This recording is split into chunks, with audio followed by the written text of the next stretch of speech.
हरे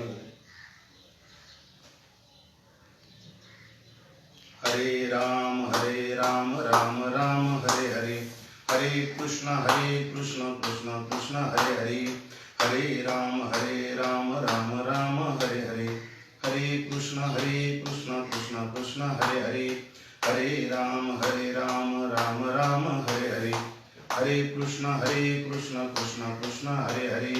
पुंडलिक वरदा हरी विठ्ठल, श्री ज्ञानदेव तुकाराम, पंढरीनाथ भगवान की जय. माऊली ज्ञानेश्वर महाराज की जय. जगद्गुरु तुकाराम महाराज की जय. संत श्रेष्ठ जोग महाराज की जय. परम पूजनीय आदरणीय स्वामी शिवानंद गिरिजी महाराज की जय. समचरण सरोजम सांद्र नीलाभुदाभम, जगननिहित पाणी मंडनम मंडनानाम, तरुण तुलसीमाला कंधरम कंजनेत्रम, सदै धवलहासं विठ्ठलं चिंतयामि. लोकाभिरामं रणरंगधीरं, राजीवनेत्रं रघुवंशनाथं, कारुण्यरूपं करुणाकरन्तं, श्रीरामचन्द्रं शरणं प्रपद्ये. मनोजवं मारुततुल्यवेगं, जितेन्द्रियं बुद्धिमतां वरिष्ठं, वातात्मजं वानरयूथमुख्यं, श्रीरामदूतं शरणं प्रपद्ये. आकाशतारकलिंगं पातालहटकेश्वरं, मृत्युलोके महाकालं, सर्वलिंगं नमस्तुते. ओमेकदन्ताय विद्महे वक्रतुंडाय धीमहि, तन्नो दन्ति प्रचोदयात्. सर्वमंगलमांगल्ये शिवे सर्वार्थसाधिके, शरण्ये त्र्यंबके गौरी नारायण नमस्तुते. ते तीर्थ ते क्षेत्र जगितेची पवित्र, भक्ती कथेशी मैत्र जया पुरुषा. प्रस्तुत प्राप्त प्रसंगी प्रातस्मरणीय ब्रह्मलीन वैकुंठवासी माऊली ज्ञानोबराच्या कुशीत ज्यांनी सकल शास्त्राचं अध्ययन केलं, ते वैकुंठवासी वैद्यबाबांच्या 12व्या पुण्यतिथीच्या निमित्तानं एका तपोपूर्ती या ठिकाणी त्यांच्या पुण्यपर्व कालाचे होते. याचं औचित्य साधून या लॉकडाऊनच्या पर्व काळात सर्व भक्तांपर्यंत, वारकऱ्यांपर्यंत बाबांच्या जीवनचरित्राचा विषय आणि माऊली ज्ञानोबराच्या कुशीत अलौकिक केलेलं वारकरी संप्रदायाचे कार्य हे सर्वांपर्यंत पोहोचण्यासाठी या ठिकाणी ज्या चॅनलच्या माध्यमातून आपण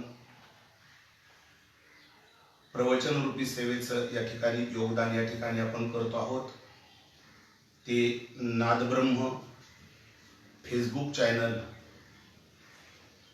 आणि या माध्यमातून अनेक दिग्गज प्रवचनकार, कीर्तनकार आणि माऊली ज्ञानोबराच्या कुशीत ज्ञान संपादन ज्यांनी केलं, त्यांच्या मुखारविंदातून एका साधूचा थोरवा आणि गोडवा आपण गातो आहोत.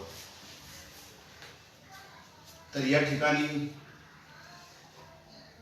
या संतांच्या पवित्र स्तुतीनं वाणी पवित्र होण्यासाठी मला या चॅनलवर, नादब्रह्म चॅनल किंवा फेसबुक या माध्यमातून ज्यांनी मला संधी प्राप्त करून दिली, ते प्रातस्मरणीय वैकुंठवासी वैद्यबाबांचे कृपापात्र शिष्य राजेंद्रजी महाराज भगी गुरुजी, त्याचप्रमाणे पांचाळ गुरुजी असतील, यांच्या प्रेमास्तव मला या ठिकाणी प्रवचनाची मिळालेली संधी. त्याच माध्यमातून माझे मित्र मृदुंग सम्राट मृदुंगालंकार निलेशजी महाराज पवार लासरगावकर तथा मृदुंग सम्राट आदरणीय हरिभक्तीपरायण श्री हरी महाराज शेळके यांच्या माध्यमातून मला या प्रवचनाची मिळालेली संधी आणि त्या संधीचं सोनं करून घेण्यासाठी गायलेली ओवी माऊली महावैष्णव ज्ञानेश्वर भगवान यांच्या ज्ञानेश्वरीतील 12व्या अध्यायातील 20व्या श्लोकावरची ही 35व्या क्रमांकाची अशी ही ओवी आहे. या ओवीच्या माध्यमातून आपल्या परमपुरुषाची ओळख करून देताना माऊली ज्ञानोबा म्हणतात, या जगात पूजेच्या योग्यतेचं कोण आहे आणि कुणाची पूजा करावी, कुणासाठी प्रवचन कीर्तन सप्ताह करावा, तर त्या योग्यतेचं कोण? तर संत नावाचा उल्लेख जरी नसेल, पण ज्यांचं ध्यान करायचंय, ज्यांच्या स्मृती हृदयात जिवंत ठेवायचंय, अशा महापुरुषाचं वर्णन करताना माऊली ज्ञानोबारायानं त्यांना एक पुष्टी दिली, उपमा दिली. ते तीर्थ ते क्षेत्र जगी तेच पवित्र भक्ती कथेची मैत्र जया पुरुषा. असे कोणी पुरुष असतील जे तीर्थाच्या योग्यतेचे आहे, जे देवाच्या योग्यतेचे आहे. आम्ही करू तयाचे ध्यान आणि ते आमचे दैवत अर्चन. माऊली ज्ञानोबा म्हणतात आम्ही त्यांचं ध्यान केलं पाहिजे. अर्थात आजचा हा जो पवित्र असणारा योगायोग म्हणा, प्रातस्मरणीय आदरणीय परमार्थ प्रेमी आणि सकल वारकऱ्यांचं श्रद्धास्थान, जोग महाराजांची परंपरा जपत असताना बंकट स्वामी पासून तर मामासाहेबांपर्यंत जी परंपरा ज्यांनी जपली आणि शांतीब्रह्म ही उपाधी ज्यांच्या जीवनामध्ये मिळाली, ते आदरणीय परमपूजनीय गुरुवर्य कुहेकर बाबांच्या आज या ठिकाणी वाढदिवसाच्या निमित्तानं म्हणा, या ठिकाणी मला ही संधी प्राप्त होते. त्यांचा हा अभिष्ट चिंतन सोहळा आणि वैद्य बाबांना ही आदरांजली समर्पित करत असताना आजच्या पवित्र पर्वावर या ठिकाणी जी ओवी आहे ती आजच्या खऱ्या अर्थाने प्रसंगाला अनुसरूप आहे असं मला वाटतं. आणि म्हणून या जगतामध्ये कोण पवित्र आहेत, तर खऱ्या अर्थाने संत हे पवित्र आहे.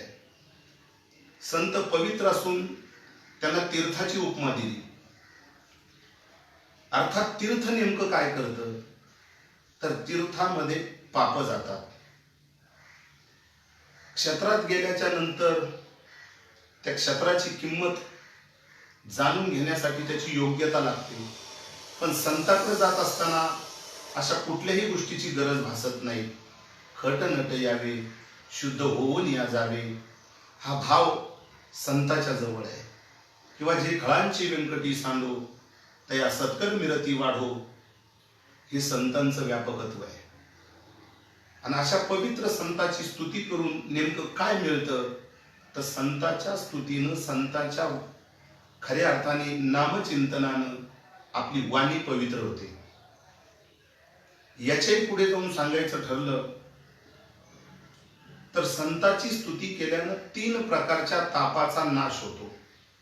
आदिभौतिक, आध्यात्मिक आणि आदिदैविक.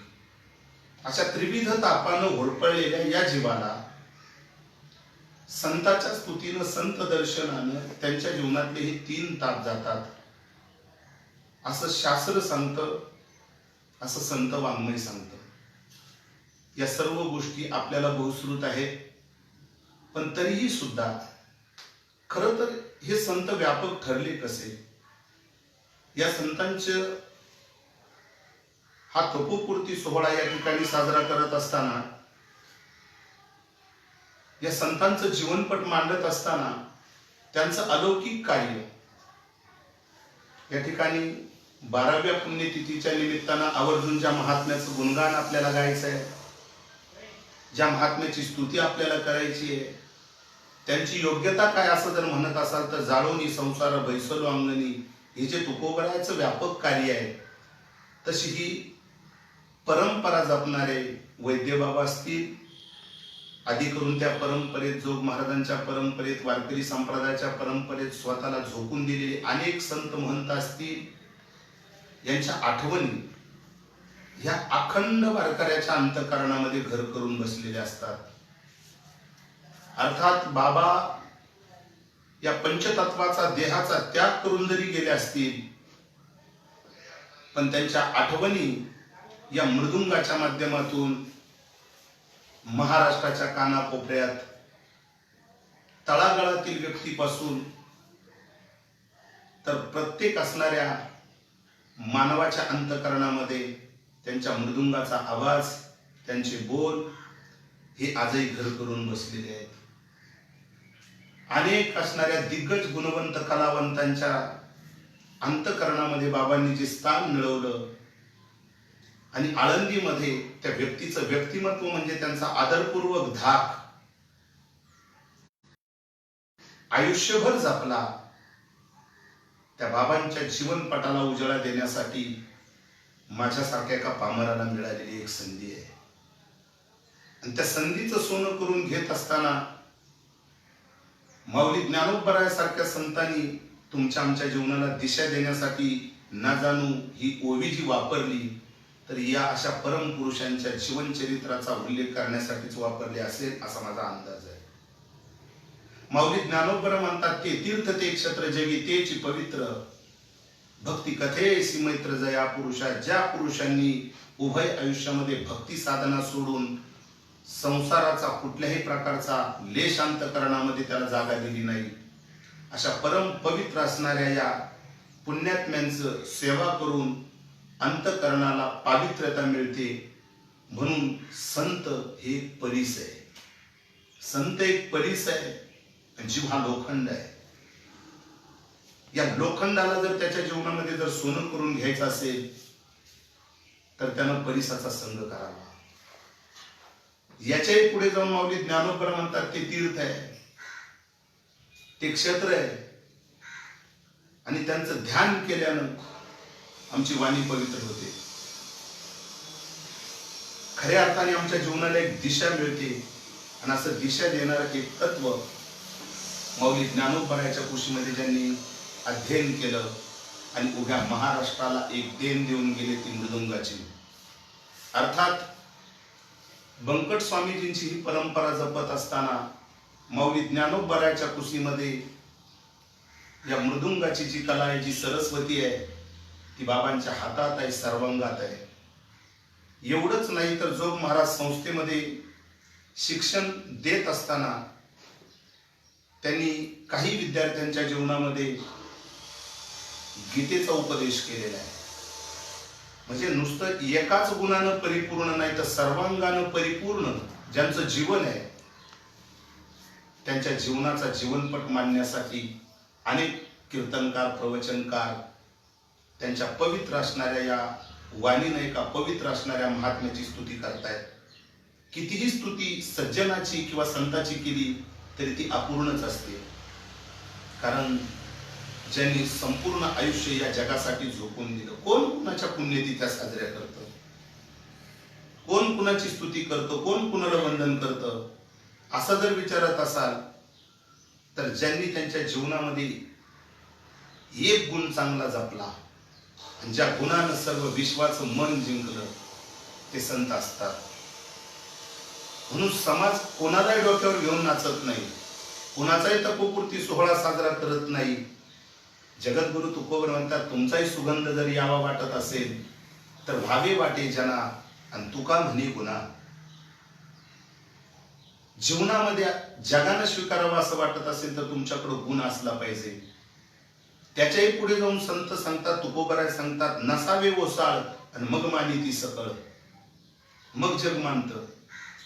उभा महाराष्ट्र नुसते मृदुंगाचार्यच नाही तर गायक, वादक, कीर्तनकार आणि अनेक भक्तगण श्रोते म्हणून ज्यांनी स्वतःचं आयुष्य या चिंतनामध्ये, श्रवण भक्तीमध्ये वाहून घेतलं, तेही या महात्म्यांना हृदयात जागा देतात. मग आपल्याही जीवनामध्ये ती जागा मिळवण्यासाठी माऊली ज्ञानोबरा म्हणतात, आम्ही करू तयाचे ध्यान ते आमचे दैवतार्चन. हे आमचं दैवत आहे. कोण आमचं दैवत आहे तर संत हे आमचं कुलदैवत आहे. संत हे आमचं दैवत आहे का त्यांच्यामुळं निर्गुण निराकार परब्रह्म्याची ओळख आम्हाला त्यांनी करून दिली. हा कृष्ण आहे, हा विठ्ठल आहे, हा राम आहे, हा शिव आहे.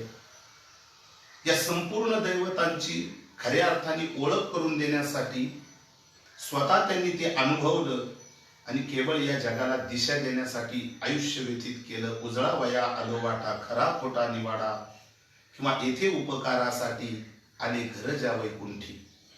वैकुंठाहून आलेले हे पुण्य पुरुष मानवी देह धारण करून या जगाला दिशा देण्यासाठी स्वतःचं आयुष्य व्यतीत करतात. अशा महात्म्याची स्तुती तुम्ही आपण करतो आहोत. त्यांच्या पुण्यपर्व कालावर पुण्यतिथ्या साजऱ्या करतो आहोत. तर हे नुसतं इथंच नाही, तर जगद्गुरु तुकोबा म्हणतात, तुका म्हणे गाजे वैकुंठी सोहळे. वैकुंठामध्ये सुद्धा यांचे सोहळे केले जातात. वैकुंठामध्ये सुद्धा त्यांना स्थान असतं. तुकोबरायांनी आधी संतांनी त्याबद्दल बोलत असताना, योग्याची संपत्ती त्याग आणि शांती उभय लोकी कीर्ती सोहळा मान. त्यांचे सोहळे असंख्य ठिकाणी असतात. नवे नवे वाऱ्या हाती माप साधे सज्जनाचे. आणि ऐकलंय आम्ही सर्वांनी, प्रमाण आमची पाठ आहे, पण ती प्रमाण कुणाशी जुळती मिळती असतात, तर ती अशा परमपुरुषाशी ती जुळती मिळती असतात का ज्यांनी निरपेक्ष पद्धतीनं ही साधना जीवनामध्ये केली आणि आपल्याकडचा असलेला गुण या जगाला तो त्यांनी वाटला. मग कुणी एखादा गायक असेल, कुणी एखादा कीर्तनकार असेल, कुणी एखादा ध्यानधारणा करणारा योगी सत्पुरुष असेल, कुणी मृदुंगाचार्य असेल, जी ती कला, त्या साधनेतली भगवत प्राप्तीची जी कला स्वतःला आहे प्राप्त आहे, ती कला अनेकांना वाटण्यासाठी मनाचाही मोठेपणा असतो. आणि तो आदरणीय वैकुंठवासी बाबांकडे त्या ठिकाणी तो पाहायला मिळाला. त्याच पावलावर पाऊलवाट ठेवून चालत असताना आज पूजेच्या योग्यतेचं स्थान का ज्यांचा अभिष्ट चिंतन सोहळा उभय वारकऱ्याच्या उपस्थितीमध्ये या लॉकडाऊनच्या पर्व काळामध्ये फेसबुकच्या माध्यमातून, यूट्यूब चॅनलच्या माध्यमातून अनेक वारकऱ्यांनी या ठिकाणी ज्यांचा आजचा हा पवित्र असणारा अभिष्ट चिंतन सोहळा साजरा करत आहेत, ते वंदनीय, पूजनीय, आदरणीय कुहेकर बाबा. काय योगायोग आहे, याला द्विग्ध सरकारा योग म्हणा. का आमच्यासारख्या पामराला काही का असणाऱ्या साधूची स्तुती करण्याची ही संधी प्राप्त होते. मग संत वाणीनं काय मिळतं, तर संत वाणीनं संताची स्तुती करून जीवनात परब्रह्म्याची प्राप्ती होते. झाली का कुणाच्या बाबतीमध्ये असंख्य दाखले आपल्याला देता येतील. स्वतः भगवान परमात्मा सुद्धा सांगतात, कदाचित तुम्हाला माझ्या नामचिंतनासाठी वेळ नसेल तर नसू द्या, पण जर कधी तुम्ही संतांच्या पुण्यतिथ्या साजऱ्या करत असाल, संत सेवा तुम्ही जर करत असाल, संतांचं नामजप तुम्ही जर करत असाल, तर ते मला हृदयस्थ, माझ्या हृदयाच्या पलीकडं ते सर्व मला प्रिय असतात. ते आवडते मज निवृत्ती, आणि जे भक्त चरित्राती प्रशंसती, जे माझ्या भक्ताची प्रशंसा करतात, जे माझ्या भक्ताची स्तुती करतात, अशा परम पवित्र असणाऱ्या त्या संताची स्तुती करणारे मला माझ्या जीवाच्या पलीकडे प्रिय आहे. मग नविधा प्रकारची भक्ती सांगून भगवान परमात्म्याला मिळवण्यापेक्षा संत स्तुती करून आपल्या जीवनामध्ये भगवंताला का प्राप्त करून घेऊ नये? मग खरंच एवढा मोठा अधिकार त्यांच्या जीवनामध्ये त्यांचा असतो का? त्या संताच्या नामचिंतनातून आम्हाला काय मिळतं? प्रसिद्ध उदाहरण आपण नेहमी ऐकत आलो. राधेच्या नामचिंतनानं मोठमोठ्यांना समाध्या लागत होत्या. राधेचं भजन करून कृष्ण नामाचा जप करण्यापेक्षा राधा ही कृष्णाची परम भक्त आहे, पण अशा परम असणाऱ्या त्या राधेचं नामचिंतन करून सुद्धा जर महात्म्यांना समाध्या लागत असतील, त्यातून त्यांना आनंद मिळत असेल, तर याची असंख्य उदाहरणं आपण पाहिली. म्हणून माऊली ज्ञानोबरायानं शब्दशैली वापरत असताना, गीतेवरचं निरूपण करत असताना, या खऱ्या अर्थाने ज्ञानेश्वरीमध्ये माऊली ज्ञानोबराय या पवित्र साधूचं वर्णन करताना, ते तीर्थ ते क्षत्र जगी तेची पवित्र, भक्ती कथेसी मैत्र जया पुरुषा, जे पुरुष भक्ती साधनेमध्ये स्वतःला वाहून घेतात, अनेकांना घडवण्यासाठी प्रयत्न करतात, तुकोबराय त्यांचं वर्णन करतात, अर्भकाचेसाठी पण ते हाती धरली पाटी. या न्यायानं खऱ्या अर्थाने क्रिया करून जगाला दाखवणं आणि शिवाय हे सगळं करून तो मी नव्हेच ही वृत्ती ज्यांच्या जीवनामध्ये आहे, अशा परम पवित्र असणाऱ्या साधूची ही सेवा आहे. संत सेवेतून काय मिळतं तर संत सेवेतून आनंद मिळतो. म्हणून युगापरत्वे साधना सांगितली गेली, पण खऱ्या अर्थाने या कमी वेळामध्ये निर्गुण निराकार परब्रह्माची प्राप्ती करून घेण्यासाठी ज्यांनी भगवंताला पाहिलं अशा साधूच्या जवळ जाऊन त्या साधूची स्तुती करावी, पुण्यवंत व्हावे, घेता सज्जनाची नावे. सज्जनाची नावं घेऊन, संताची नावं घेऊन त्यांची स्तुती करून आमच्या जीवनामध्ये भगवत प्राप्ती आम्हाला करून घेता येते. म्हणून आम्ही करू तयाचे ध्यान आणि ते आमचे दैवतार्चन. दगडातला देव आम्हाला कळणं अशक्य आहे, मूर्तीतलं तेज जाणण्या इतके आम्ही तत्पर नाही ते, पण चालतं बोलतं असणारं जे एक ज्ञानाचं भांडार आहे ते म्हणजे संत आहे. त्यांना ओळखण्यासाठी सुद्धा आम्ही कुठेतरी कमी पडतो, त्यांना ओळखण्यासाठी सुद्धा आम्ही कमी पडतो. म्हणून त्यांना ओळखण्यासाठी कमी पडलेल्या लोकांना भगवंताची प्राप्ती नाही झाली. कथाभाग सर्वांना ज्ञात आहे. काशीवरून निघालेला एक पंडित भगवंताकडे निघतोय, भगवंताच्या दर्शनाला निघतोय, पण काशी विश्वनाथाला विचारून. आणि त्यांनी सहज त्या विचारलं, मला भगवंताकडे जायचंय, मी नेमकं काय केलं पाहिजे.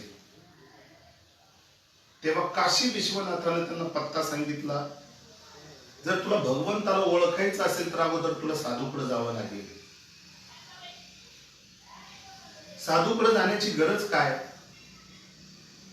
तर त्यांनी वेदाचं प्रमाण सांगितलं. संताविन प्राप्ती नाही ऐशे वेद देती ग्वाही, किंवा हरिप्राप्तीशी उपाय आणि धरावे संताचे ते पाय. मग अशा कोण्या संताकडे आम्ही गेलं पाहिजे. त्याने एका महात्म्याचा पत्ता सांगितला. त्या साधूचं नाव आहे कान्होबा पाठक. आणि कान्होबा पाठकांच्या भेटीसाठी तो साधक त्या ठिकाणी निघालेला आहे. मजाल दर मजाल करत असताना त्यांनी सांगितलं, कुठं असतात ते महाराज, कुठं भेटतील मला ते महाराज. त्यावेळेस त्यांनी सांगितलं की आळंदीच्या जवळ खेड तालुक्यात एक पाबळ नावाचं क्षेत्र आहे, आणि ते क्षेत्र आणि त्या क्षेत्रामध्ये राहणारे कान्होबा पाठक नावाचे एक महात्मा, त्यांच्याकडे तुम्ही जा. त्यांच्याकडे तुम्ही जा म्हटल्यानंतर ते महात्मे तो साधक कान्होबा पाठकांच्या शोधार्थ निघाले. आणि कान्होबा पाठकांच्या शोधार्थ निघाल्याच्या नंतर मजाल दर मजाल करत करत श्री क्षेत्र पाबळ त्या ठिकाणी ते आले. विचारणा केली गावात जाता क्षणी, कान्होबा पाठक नावाची व्यक्ती कुठे असते हो, कान्होबा पाठक नावाची व्यक्ती कुठे असते हो. सज्जनाचा पत्ता हा सांगण्यासाठी माणसं तयार असतात. तर काही लोकांनी सांगितलं कान्होबा पाठक ते समोरच्या गल्लीमध्ये अशा अशा ठिकाणी ते दिसत आहे, ते कान्होबा पाठक आहे. त्यावेळेस त्या पंडितानं पाहिलेली जी प्रत्यक्ष वस्तुस्थिती ती अशी आहे का, ज्या महात्म्याचं नाव ऐकून मी इथपर्यंत आलो, तो मनाला असं विचारत होता, तो महात्मा जटाधारी असेल, भगव वस्त्र त्यानं परिधान केलेलं असेल, कुठेतरी अरण्यात एखाद्या डोंगरावरती बसलेले असतील, त्यांचा एखादा छोटासा आश्रम असेल, अशा मनाशी संकल्पना तो जुळवतच होता. पण एका खेड्या गावामध्ये 2-4 नातवंड सांभाळणारा हा म्हातारा त्यानं पाहिल्याबरोबर त्याची निराशा झाली. आणि निराशा झाल्यानंतर त्यानं मनाला प्रश्न विचारला, मी चुकून तर या ठिकाणी आलो नसेल, साधू याला म्हणावं तरी कसं. ज्याच्यासाठी मी आलो, भगवत प्राप्तीसाठी मी आलो, देवाच्या दर्शनासाठी आलो, निर्गुण परब्रह्माला सगुण साकार पाहण्यासाठी जे ज्ञान मला हवंय ते मिळवण्यासाठी मी इतक्या लांब अंतरावरनं आलो. हा तर माणूस ग्रस्ती आहे, नातवंड सांभाळतोय. यापेक्षा यांच्याकडून मला खऱ्या भगवंताचं दर्शन होणार नाही म्हणून तो पुन्हा त्यांच्याकडे पाहिला आणि माघारी निघाला. त्या क्षणाला संत अंतर्यामी असतात. संत चेहरा पाहून सगळ्या गोष्टी जाणत असतात. माऊली ज्ञानोबराने त्याची गोड अशी टिप्पणी केली. माणस जाणी जे बोले, झाड जाणी जे फुले, आणि भोगे जाणी जे केले पूर्वजन्मीचे. झाड पाहिलं, ते फुल पाहिलं का झाड कळालं पाहिजे. माणूस पाहिला, चेहरा पाहिला का त्याचा सगळा बायोडाटा कळाला पाहिजे. आणि त्याच्या वागण्यावरनं त्याचा गतजन्म कळाला पाहिजे. आणि संताची नजर ही पारदर्शक असते. त्यांच्या नजरेतून आतापर्यंत कोणी सुटलं नाही. त्या विद्वानाला, त्या पंडिताला पाहता क्षणी परत माघारी जेव्हा तो निघतो तेव्हा कान्होबा पाठक नावाच्या जीर्ण झालेलं शरीर, नातवंडाला कड्या खांद्यावर वागवणारा म्हातारा बसल्या जागेवरनं ते आवाज देतात, ओ विद्वान पंडित, अहो माघारी का निघालात, जरा इकडे या. त्यावेळेस नावासह हाक मारल्याच्या नंतर त्यांच्या असं लक्षात आलं, माझं नाव माहित नाही, गाव माहित नाही, तरी सुद्धा माझ्या नावानिशी या म्हाताऱ्याला हाक मारली कशी म्हणून जवळ जाऊन पाहावं. तर तेवढ्यात चमत्कार घडला. कड्या खांद्यावर असलेले, खेळत असलेले नातू त्या म्हाताऱ्यानं धरली आणि घराच्या जवळच अंगणातच असलेल्या आडामध्ये ती मुलं फेकून दिली. आता बाकी तो जो पंडित जे ज्ञान ग्रहण करण्यासाठी आला, आता तो भयभीत झाला. त्याला असा प्रश्न पडला, याला बुवा म्हणू का कसं आहे. निरापराध असणारी बालकं त्यांनी फेकून दिली. मग त्यांनी प्रश्न विचारला कान्होबा पाठकांना, महाराजांना, की महाराज, कान्होबा पाठकांना त्या ठिकाणी विचारला, महाराज ही मुलं तुम्ही का त्या ठिकाणी फेकून दिली. त्यांनी सांगितलं, तुला असं वाटत होतं बुवा ज्यांच्याकडून अनुग्रह घ्यायचा त्यांना लेकरं बाळा नसावी, तो अशा अशा पद्धतीचा महात्मा असावा. आणि मग जर हे असं असेल तर मग तुझी जर इच्छा पूर्ण होत असेल, त्यांनी करून तुझं समाधान होत असेल, तर ती मुलं काय कामाची. असं म्हटल्याबरोबर त्यांनी सांगितलं, तुमच्याकडचं मला काहीच नको, कारण त्या महात्म्यानं केलेलं हे कार्य त्या माणसाला ते पेलवलं नाही. आणि तेवढ्यात त्यांनी सांगितलं, ठीक आहे बुवा, तुम्हाला वाटत असेल तसं का मी वाईट केलं. तर तेवढ्यात त्यांनी पुन्हा त्या नातवंडाला हाका मारली आणि आडामध्ये टाकलेली, विहिरीत टाकलेली सगळी नातवंड पुन्हा बाबा बाबा म्हणत वरती आली. हा प्रत्यक्ष डोळ्यानं पाहिलेला चमत्कार, साधू ही सगळ्या गोष्टी जाणून असतात. माऊली ज्ञानोबा म्हणतात, साधू म्हणजे कोण. ते तीर्थ ते क्षत्र जगी तेची पवित्र, आम्ही करू तयाचे ध्यान. माऊली ज्ञानोबा म्हणतात, कोणाचं ध्यान करायचं, तर तो बाह्य अंगानं, बाह्य पेहरावानं साधू बनत नाही, तो त्याच्या लक्षणानं साधू बनत असतो. म्हणून त्यांना ओळखण्यासाठी संतांनी सूत्र सांगितलं, महत्व हारवी, चातुर्य लपवी आणि पिशेपण मिरवी जगा माझी. ते संत, ते संत काय योग्यतेचे आहे, ते म्हणतात ते जगात पवित्र आहे, पवित्र आहेत. आणि अशा पवित्र साधूचा संग करून जीवनामध्ये आपण खऱ्या अर्थाने भगवान परमात्म्याची प्राप्ती करून घ्यावी. देह अशा पद्धतीनं कष्ट करावा, ज्याच्यासाठी मिळाला तो त्याच्यासाठी वापरावा. नश्वर संसारामध्ये गुंतवलेला देह आयुष्यभर त्यानं प्रपंच कितीही सदन केला तर जग त्याच्या पुण्यतिथ्या साजऱ्या करत नाही, इतिहास त्याला स्वीकारत नाही. मग इतिहास कुणाला डोक्यावर घेतो, जो परोपकारासाठी उभय आयुष्य व्यतीत करतो. म्हणून या जगतामध्ये पवित्र त्यांनाच म्हटलं गेलं. परोपकार करते नदी, म्हणून नदीला तीर्थ म्हटलं गेलं. परोपकार करतो सूर्य, म्हणून सूर्याला नमस्कार केला जातो. परोपकार करते गाय, म्हणून गाय पूजेचं स्थान आहे. आणि परोपकार करतात संत, म्हणून त्यांच्या आठवणी जिवंत आहे. म्हणून जीवनामध्ये परोपकार काय, गाय दूध वासरासाठी देत असेल, पण फायदा मालकाचा होतो त्याच्यात ती नाराज नाही. नदी दोन तटातून वाहत जाते, पण इकडच्या तटेला काटेरी झाड आहे, बाबळीचं झाड आहे, आणि तिकडच्या कडेला आंब्याचं झाड आहे, म्हणून त्या आंब्याच्या झाडाला पाणी देत नाही, त्या काटेरी झाडाला सुद्धा पाणी देते. जसं काटेरी बाबूळ आणि आंबा हा भेद त्या नदीकडे नाही का, फेडीत पापता पोखीत तिरीचे पादप आणि समुद्रा जाय अप गंगेचे जैसे. जसं तिचं वाहन, तिचं कार्य गंगेला जाणं आहे, तसं संत जीवन आहे. सूर्य दररोज नित्य नियमानं उगवतो, अस्ताला जातो, स्वतः तापतो आणि प्रकाश लोकाला देतो. का सूर्याची पूजा आहे? का नदीचं पवित्रता आम्ही जीवनामध्ये राखतो? का साधूचा आदर आम्ही जीवनामध्ये करतो? तर त्याचं कारण आहे, सूर्यानं कधी कुणाकडे बिल मागितलं नाही. दररोज नित्य नियमानं सूर्य उगवतो, अस्ताला जातो, पण सूर्यानं सृष्टी निर्माण झाल्यापासून कधी आजपर्यंत कुणाकडे बिल नाही मागितलं. आम्ही घरात 40 वॅटचा, 60 वॅटचा, 100 वॅटचा बल्ब लावतो. महिन्याकाठी तो बल्ब प्रकाश देताना युनिट घेऊन जळतो.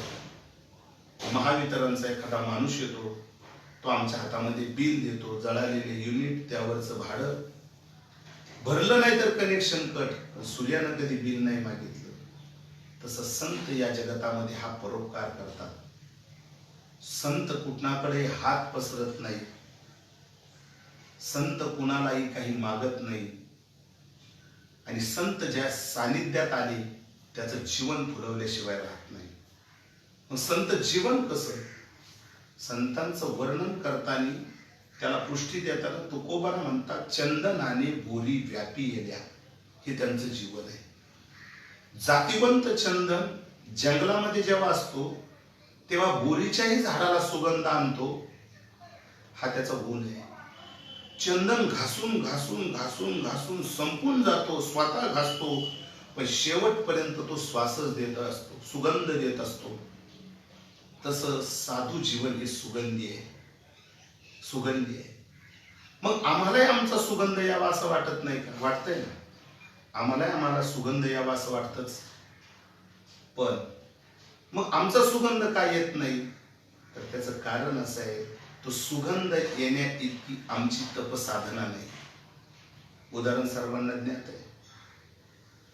एखाद्या व्यक्तीचा गोड असा सुवास येतो, सुगंध येतो, तेव्हा जवळून जाणाऱ्या माणसाला असं सहज भासतं, या माणसाचा किती गोड वास येतो, सुगंध येतो. त्यावेळेस तो असा मनाला विचार करतो, यांनी कोणतं तरी नामांकित कंपनीचा अत्तर स्वतःच्या अंगाला लावलेलं आहे आणि म्हणून त्याचा सुगंध येतो. अत्तर महागड आहे, सुगंध फार गोड आहे, पण इतकं महागडं अत्तर घेणं माझ्या परिस्थितीला शोभनीय नाही किंवा मला ते शक्य नाही. तेव्हा तो खिन्न होतो, उदास होतो, का मला इतकं सुंदर अत्तर घेता येणार नाही, महागडा अत्तर घेणार नाही, याचा अर्थ माझ्या अंगाचा वास येणार नाही. संतांनी त्याच्यातही पुन्हा सवलत काढली. ते म्हणतात, मान्य आहे तुझी परिस्थिती दुबळी आहे, सुगंध यावा असं तुलाही वाटतं, अपेक्षा तुझ्याही उंचावलेल्या आहे, सुगंध यावं हे तुला वाटतं, अत्तर घेणं तुला शक्य नाही, पण राजा एक तर तुला शक्य आहे बुवा, का ज्यानं स्वतःच्या अंगाला अत्तर लावलं, अशा अत्तर लावणाऱ्या, त्या सुगंध येणाऱ्या माणसाच्या खांद्याला घासून जा, तुझा खर्च न करता सुद्धा सुगंध येईल. पण आमची तीही तयारी नाही. ज्या पवित्र परमपुरुषांनी वैद्यबाबा असतील, आधी करून बंकट स्वामी असतील, मामासाहेब असतील, माऊली ज्ञानोबरायापासून तुकोबरायापर्यंत, नाथबाबापर्यंत, निवृत्तीनाथांपर्यंतची परंपरा सकल संतांची असेल, यांनी उभय आयुष्यामध्ये ज्या साधना केल्या आणि ज्या साधनेची फलश्रुती इंद्रायणीला साक्षी ठेवून जनहितार्थ लोकहितार्थ जे भांडवल, ग्रंथ भांडवल तुमच्या आमच्या समोर आणून मांडलं, त्याला स्पर्श करण्याची सुद्धा आमची लायकी नसावी, ही जीवनातली शोकांतिका आहे. पवित्र परम पुरुषाची स्तुती करण्यासाठी आमची वाणी तिथपर्यंत जात नाही, हे आमचं गत जन्माचं पाप आहे. म्हणून संताचं भजन करणं, संताची स्तुती करण्यासाठी सुद्धा आपल्या कुळाचं पुण्य शिल्लक लागतं. आणि ज्या दिवशी आपल्या जीवनामध्ये ते पुण्य शिल्लक असेल तर अशा परम पवित्र पुण्यात्म्यांची वाणी आपल्या मुखातून सहजगत्या बाहेर पडते. त्या साधूची स्तुती घडते आणि त्यातून आपल्या कोटी कुळाचा उद्धार होतो. म्हणून संताच्या नामजपानं पाप जातात, त्रिविध तापाची झाली बोळवण. 3 प्रकारचे आदिभौतिक, आदिदैविक आणि आध्यात्मिक मी बोलून गेलो. या 3ही प्रकारच्या तापाचा नाश होतो ती संताच्या भजनाने. याच्याही पुढे जाऊन सांगायचं ठरलं तर संत हे भगवंतापेक्षाही श्रेष्ठ आहे. संत हे भगवंतापेक्षाही श्रेष्ठ आहे. कारण साधूत आणि भगवंतामध्ये अंतर आहे, तफावत आहे. थोडंसं बोलून जाईल. देवते संत ही जरी प्रमाण आपण ऐकली असतील, निमित्ताच्या प्रतिमा संत असतील, पण भगवंताकडे एक द्वैत आहे. तो भक्ताचं संगोपन करतो आणि दुर्जनाचा नाश करतो. पण संताच्या बाबतीत असं काही नाही. संत दुर्जनाचा सुद्धा दुर्गुण घालवतात आणि त्यांचा सुद्धा सुगंध येईल असं व्यापक कार्य जीवनामध्ये करतात. खऱ्या अर्थाने हे परम पवित्र असणारे पुण्यात्मे केवळ आपला सुगंध ठेवूनच या जगाचा निरोप देतात. देहानं जरी ते या जगतामध्ये नसतील, कारण हा देह नश्वर आहे, हा पंचतत्वाचा आहे. 5 तत्व 5 तत्वात विलीन होणार हा निसर्गाचा नियम आहे. पण माऊली ज्ञानोबांनी सांगितलेल्या उक्तीप्रमाणे यांचं जीवन असतं.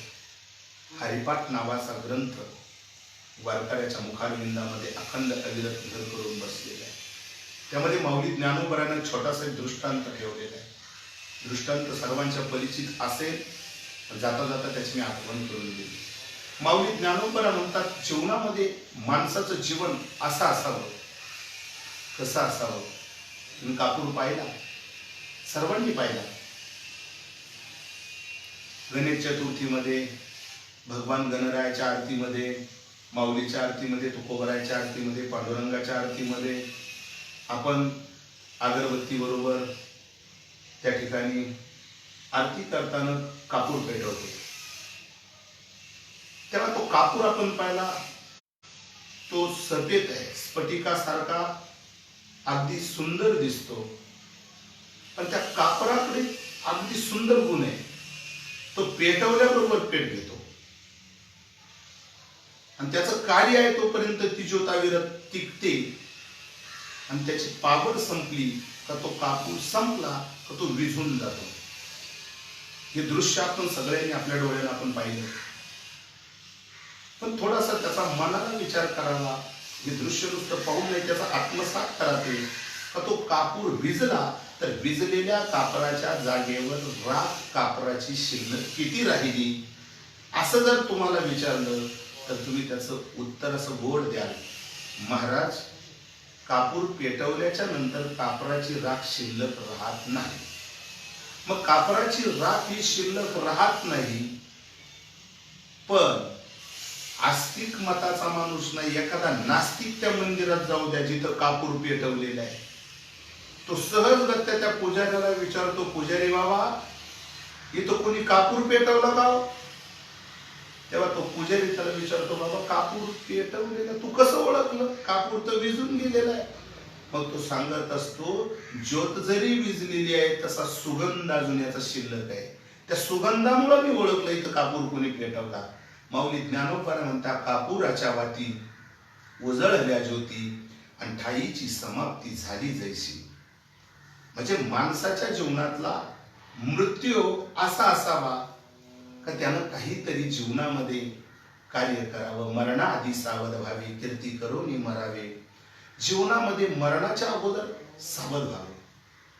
मृत्यू हे आठवण आहे, हे जगातलं पहिलं सत्य आहे.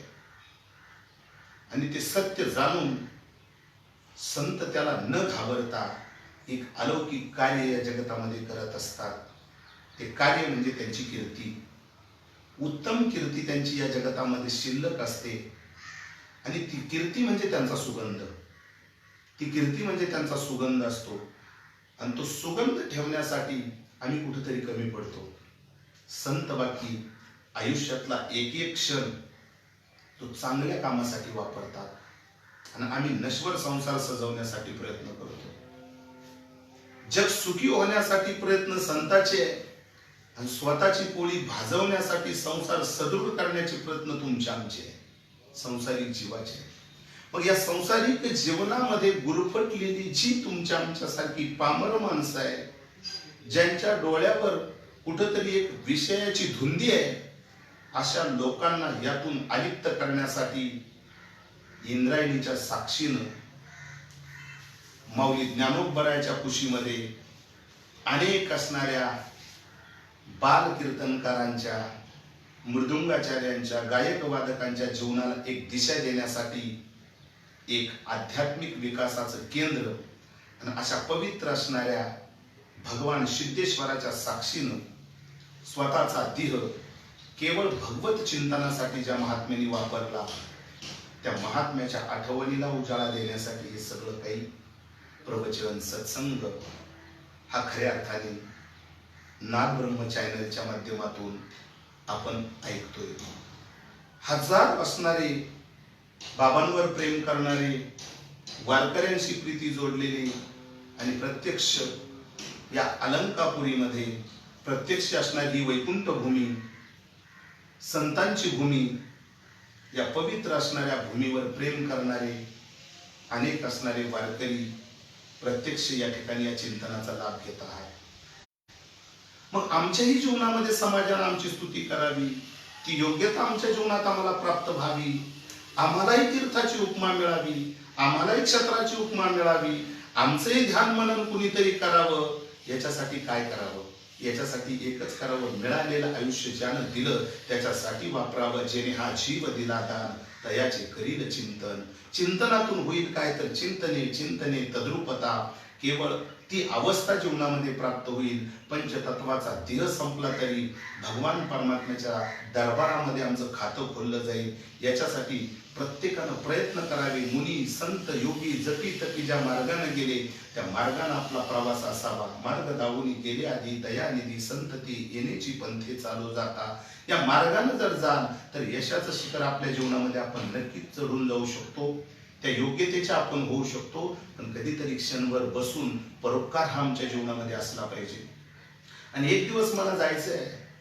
मी गेल्याच्या नंतर लोकांनी माझ्यासाठी काहीतरी पुण्यतिथ्या साजऱ्या करावा. जाऊ द्या लोकांचा विषय, किमान गावानं तरी जाऊ द्या गावाचा विषय. ज्या घरात, ज्या कुळात, ज्या बेटात आपण वाढलो त्या लोकांनी तरी आमचा स्वीकार करावा. गेल्याच्या नंतर लोकांनी आमच्या नावानं गोटं मोडू नये असा क्षण आमच्या जीवनामध्ये कधीच येऊ नये. याचा कधीतरी क्षणभर विचार करावा. माणूस पैशानं मोठा नसतो, माणूस ताकदीनं मोठा नसतो, तर माणूस हा त्याच्या ज्ञानानं मोठा असतो. आणि ते ज्ञान मिळवण्यासाठी जर कोणी एखाद्या विद्यालयाची जर खऱ्या अर्थाने नोंद केली असेल तर माऊली ज्ञानोबरा म्हणता, ते ज्ञान पैगा भरवे जरी मनी हाती आणावे, अंतरी संता या भजावे सर्वस्वेसी. तनु मनु जीवे चरणासी लागावे आणि अगरगता करावे दास्य सकळ. खऱ्या अर्थाने त्यांच्या जवळ जाण्यासाठी ती योग्यता जीवनामध्ये माणसानं प्राप्त करून घेतली पाहिजे. आपलीही पूजा समाजामध्ये व्हावी असं जर वाटत असेल तर कधीतरी परोपकार केला पाहिजे. दृष्टांत मोठा गमतीचा आहे, तुमच्या समोर जाता जाता सांगून देईल. एका नगरीला आग लागली. ढान ढान ढान ढान नगरी पेटलेली आहे. पेटलेल्या त्या आगीमध्ये हजारो जीव भस्मसात होत आहेत, हजारो जीव होरपळून मारतायत. पण आग विझवण्यासाठी कोणी प्रयत्न करत नाही. पण कोण जाणू त्या भल्या मोठ्या आगीकडे अलगदपणे लक्ष गेलं एका चिमणीचं. अलगदपणे लक्ष गेलं एका चिमणीचं. आणि ती चिमणी त्या आगीकडे पाहून डोळ्यातून अश्रू गाळत होती. अशी मनाला विचारत होती का या जीवांचं काय होईल. हजारो जीव या ठिकाणी भस्मसात होत आहे, मरताय. मी काय करू शकते, मी काय करू शकते असं स्वतःच्या मनाला विचारू लागली. खिन्न झाली चिमणी. आणि अलगदपणे तिला विचार सुचला. लांब अंतरावर पाहिलं तर छोटस सरोवर त्या चिमणीनं पाहिलं. आणि झाडावरनं चिमणी निघाली ती त्या सरोवराच्या दिशेनं उडत गेली. त्या सरोवरामध्ये असलेल्या पाणी तिनं चोचीत घेतलं. आणि चोचीत घेतलेलं पाणी ती चिमणी त्या पेटलेल्या आगीकडे घेऊन निघाली. तिनं त्या चोचीतलं पाणी त्या आगीमध्ये आणून टाकलं आणि तिला समाधान वाटायला लागलं का आता काहीतरी मी केलेला प्रयत्न यशस्वी होईल. म्हणून चिमणी पुन्हा त्या सरोवराकडे जाते, पुन्हा त्या आगीपर्यंत येते, पुन्हा चोचीतलं पाणी तिथं टाकते. सारखी चिमणीची हेरझार चालू आहे. चिमणीची हेरझार चालू आहे तेव्हा त्या चिमणीनं हे सगळं कार्य चालू ठेवलं. पण हे चिमणीचं चांगलं काम समोर बसलेल्या एका कावळ्याला खटकलं आणि तो कावळा त्या चिमणीला विचारतो, चिमणीताई चिमणीताई, ही भली मोठी जी आग लागलेली आहे नगराला, त्या पेटलेल्या आगीमध्ये त्या नगरामध्ये तुझं कुणी आहेस का? तेव्हा चिमणीनं गोड उत्तर दिलं. चिमणी म्हटली, कावळे दादा, आपलं असलं म्हणूनच पळायचं असतं का? अरे कधीतरी परक कुणी असेल तरी सुद्धा त्याच्यावर उपकार केला पाहिजे. कावळा त्या चिमणीकडे पाहून स्मित हास्य करू लागला आणि सांगितलं, बेडी ग खुळी तू चिमणी, अगं भली मोठी आग आहे, एवढ्या लांब अंतरावरचं ते सरोवर आहे, तुझा इवलासा जीव, इवलीशी पंख, इवलीशी चोच, आणि त्या इवल्याच्या चोचीमध्ये इवलस आणलेलं पाणी एवढ्या भल्या मोठ्या आगीमध्ये जेव्हा तू टाकते तेव्हा ती आग काय तुझ्या या इवल्याच्या पाण्यानं विझणार आहे का? ती आग इवल्याच्या पाण्यानं विझणार आहे का? तेव्हा त्या चिमणीनं गोड उत्तर दिलं, मला असं वाटतं सगळंच प्रवचन नाही पटलं तरी चालेल, पण परोपकारासाठी ती चिमणी काय सांगते तेवढं जरा ऐका. ती चिमणी त्या कावळ्याला गोड उत्तर देते, कावळे दादा, तुझे हे सांगतो हे मला ठाव आहे, भल्या मोठ्या लागलेल्या आगीमध्ये माझ्या चोचीतल्या पाण्यानं ती आग विझणार नाही हे मला माहित आहे. मग कावळा म्हणतो, तू का प्रयत्न करतेस? ती चिमणी म्हणते, ऐक दादा, ही आग विझणार नाही हे मला माहित आहे, पण तरी माझे प्रयत्न चालू आहे. त्याचं कारण मलाही माहित आहे, एक दिवस मला हे जग सोडायचं आहे. या मृत्यू लोकाचा नियम आहे, उपजे ते नासे, नासिले ते पुनरपी दिसे, हे घटिका यंत्र जैसे परिभ्रमेगा. उपजलेल्या पिंडाच्या ठिकाणी मरणे निश्चित आहे, पण गेल्याच्या नंतर चित्रगुप्ताच्या दरबारामध्ये केलेल्या कार्याची टिप्पणी होत असते, नोंद होत असते. आणि ज्या दिवशी मी गेल्याच्या नंतर त्या चित्रगुप्ताच्या दरबारामध्ये माझ्या या कार्याची नोंद होत असेल तेव्हा मी यासाठीच हे सगळं कार्य करते का त्या चित्रगुप्तानं माझं नाव पेटवणाऱ्याच्या यादीमध्ये लिहू नये, ते विझवणाऱ्याच्या यादीमध्ये लिहावं, आणि याच्यासाठी हा माझा प्रयत्न आहे. बस, दृष्टांत माझा संपला. यातून मला एकच सांगायचं आहे का आपलंही नाव हे पेटवणाऱ्याच्या यादीमध्ये नसावं, ते विझवणाऱ्याच्या यादीत असावं. आमचं नाव संसारिकाच्या यादीमध्ये नसावं, ते एका साधूच्या यादीमध्ये असावं. मग साधूच्या यादीमध्ये आमचं नाव येण्यासाठी खऱ्या अर्थाने आम्ही काय केलं पाहिजे तर संत वचन ही आमच्या जीवनात आचरणात आणली पाहिजे. संत सेवा ही आमच्या जीवनामध्ये आम्ही केली पाहिजे. ज्या दिवशी संत वचन आमच्याकडून या ठिकाणी पाळले जातील, ज्या दिवशी संतांनी सांगितलेल्या हरेक गोष्टीचं आचरण आम्ही जेव्हा करू, त्या दिवशी आमची योग्यता नक्कीच त्या ठिकाणी वाढेल, नक्कीच वाढेल. म्हणून संगती पंगती देवासवे घडे, साधूच्या संगतीमध्ये माणसाच्या जीवनामध्ये त्याची उंची वाढत असते.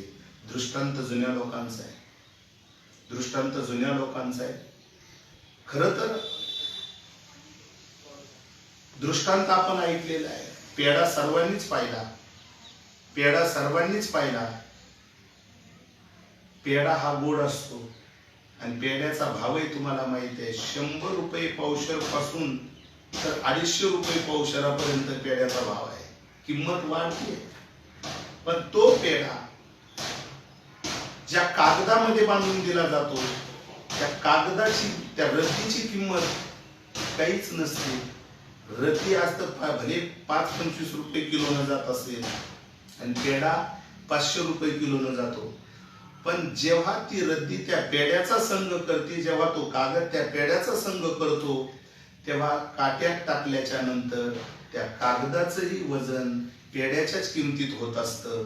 म्हणून या जीवानं संत रूपी असणारा किमती पेडा आणि जीवरूपी असणारा हा कागद यानं कधीतरी त्यांचा संग करावा.